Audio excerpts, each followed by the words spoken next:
Hello friends, welcome back to my channel. কেমন আছো তোমরা সবাই? আশা করছি অনেক ভালো আছো। রেনু সংসারে তোমাদের স্বাগত জানিয়ে শুরু করছি আজকে একটা রান্নার ব্লগ।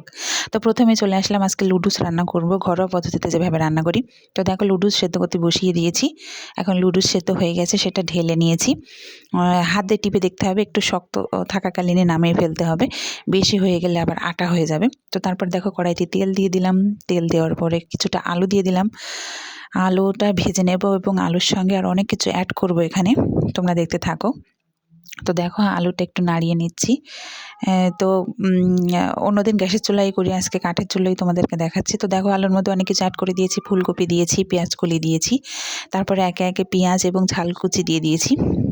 আরও অনেক কিছু তোমরা অ্যাড করতে পারো, যেমন ব্রোকলি, গাজর, টমেটো, এগুলো অ্যাড করলে আরও বেশি সুন্দর লাগে, বাট যেগুলো ঘরে ছিল আমি সেগুলোই অ্যাড করেছি। তারপরে দেখো, কিছুটা নুন দিয়ে দিয়েছি। তারপরে ওদিকে ভাজা হতে থাক, আর এদিকে আমি 2টা ডিম ভেঙে নিচ্ছি। ডিমের মধ্যে দিয়ে দিচ্ছি কিছুটা পরিমাণ লবণ, দিয়ে ডিমটা ফেটিয়ে নিচ্ছি। আর এইদিকে দেখো, আমার ভাজা প্রায় কমপ্লিট, এবং এর ভিতর দিয়ে দেবো আমি হচ্ছে কি সেই সিদ্ধ করে রাখা লুডুস, যেটা দিয়ে দিয়েছি এর ভিতর।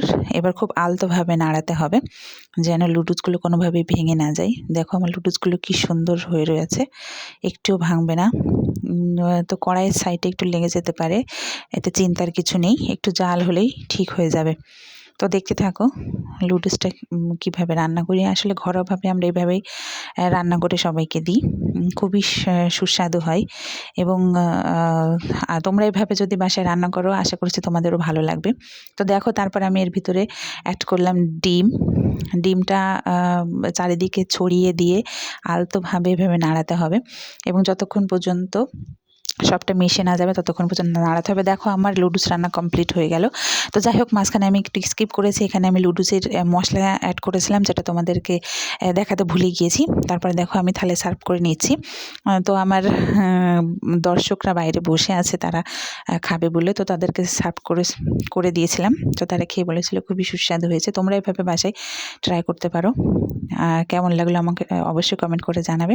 ভিডিওটি ভালো লাগলে অবশ্যই একটা লাইক করে দিও। সবাইকে ধন্যবাদ, টাটা, ভালো থাকবেন।